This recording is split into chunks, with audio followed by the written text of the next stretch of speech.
There are moments in royal history when everything just changes, not slowly, not gently, but in a single breathtaking instant.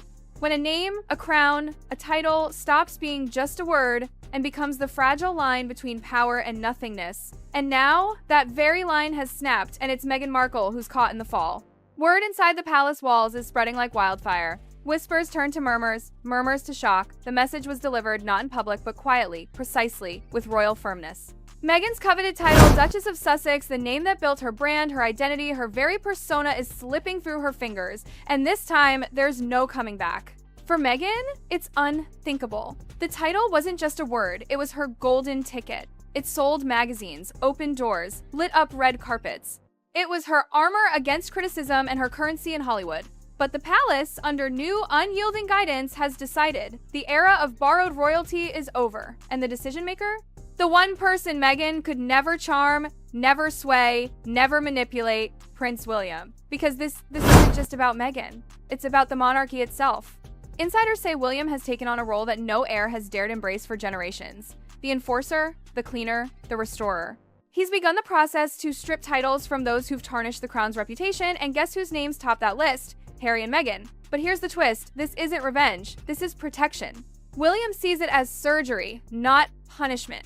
The monarchy, already scarred and bruised by betrayal and scandal, cannot survive if its titles become playthings, brand names, marketing tools. And so the order is real, not symbolic. Real documents, real signatures, real consequences. Harry would no longer be prince, not a duke, not an earl.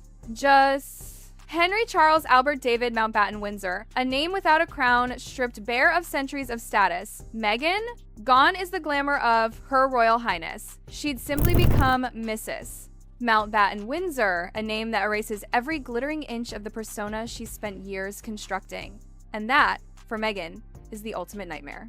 Not bad press, not failed, Netflix deals this. Losing the name that made her special. Without it, she's no longer royal. Without it, she's no longer different. And that, palace insiders whisper, is precisely the point. William, they say, is resolute.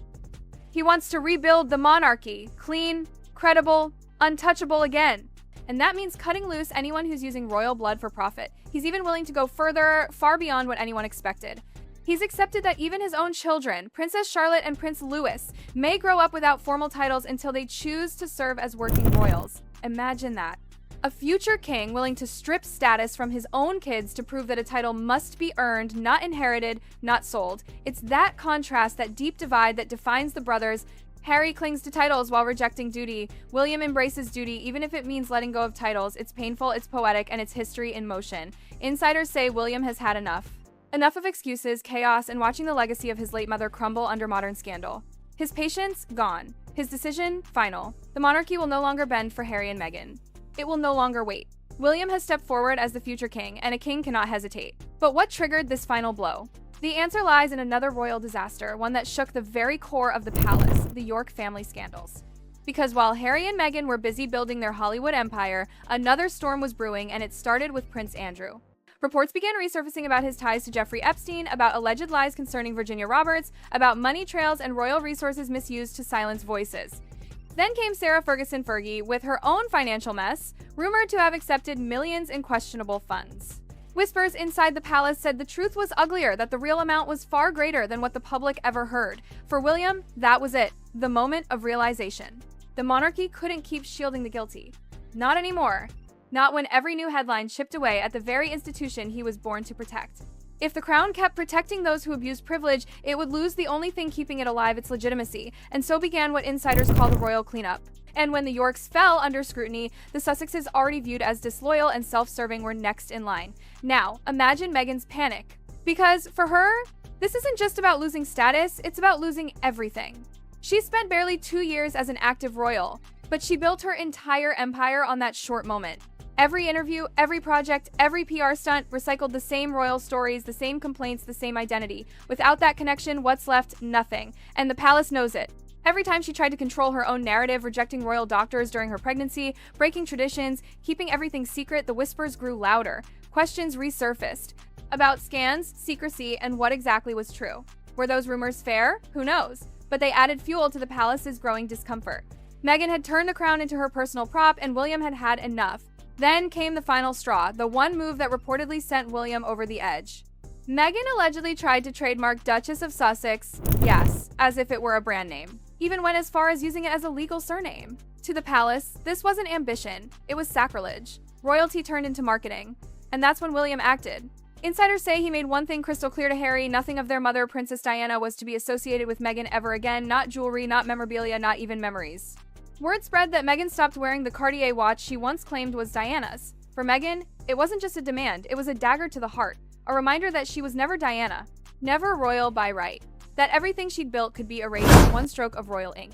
While Meghan's world began to crumble, Harry's reality hit differently, and perhaps even harder. His fear wasn't losing fame, it was losing identity. Imagine spending your entire life being Prince Harry, every introduction, every handshake, every uniform drenched in royal entitlement. And then, one morning, it's gone. You're just Henry. No rank, no title, no purpose. For Harry, insiders say that's the terror creeping in. He has no military command, no royal duty, no concrete profession, and without the safety net of the crown, he's simply a man adrift, one who burned the bridge and now can't find his way back. Palace sources say Harry sensed the inevitable for months. That's why he's been trying to edge closer to King Charles again, hoping for mercy, hoping for delay. But William isn't Charles. Charles wavers, forgives, overthinks. William does not. William has slammed the door, locked it, and thrown away the key. Two brothers, once united by grief, walking side by side behind their mother's coffin, now stand worlds apart. The bridge between them, gone. And for the first time, Harry has no way to cross back. But if losing her title crushed Meghan, losing her children's titles completely destroyed her, Archie and Lilibet, her future, her proof of royal bloodline gone from the royal registry, insiders say Meghan's plans revolved around them being prince and princess, carrying on a legacy that would keep her relevant forever. She imagined their names opening doors, commanding rooms, ensuring her place in royal history. But William's reforms go deeper than anyone expected. Archie? No longer a prince. Lilibet? No longer a princess. Just ordinary children of ordinary parents outside the monarchy, outside the lineage, outside the institution entirely. Those close to Meghan say she took it personally, like a personal erasure of her existence. Without royal children, she isn't a royal mother. Without a royal mother, she's just another celebrity wife, and that's her greatest fear. The contrast, though, is staggering. William's own kids, George, Charlotte, Louis, will flourish, whether they have titles or not. Why? Because their sense of worth doesn't come from status. William is raising them to value duty, not privilege. To Meghan, identity was always the brand. Status was everything. Strip it away, and there's nothing left to hold on to. And that's what makes this moment so powerful and so tragic. Because there are turning points in royal history that don't arrive with fanfare or announcement. They arrive quietly, with the sound of a door closing. And that moment, insiders whisper, has come. William now stands firm, the unshakable force redefining the monarchy's survival. He's cutting off the rot, trimming the poisoned branches so the crown can breathe again. The York scandals exposed the weakness, Parliament's warnings increased the pressure. Meghan's obsession with titles lit the fuse. Harry's betrayal fed the flames. And now, the titles that once defined them, the glittering illusion of royalty, are dissolving like smoke from a dying candle. Sources describe Meghan pacing through her California mansion, calling, pleading, panicking, watching as the world she built on royal branding collapses in real time, and Harry, silent. He knows words can't save them this time.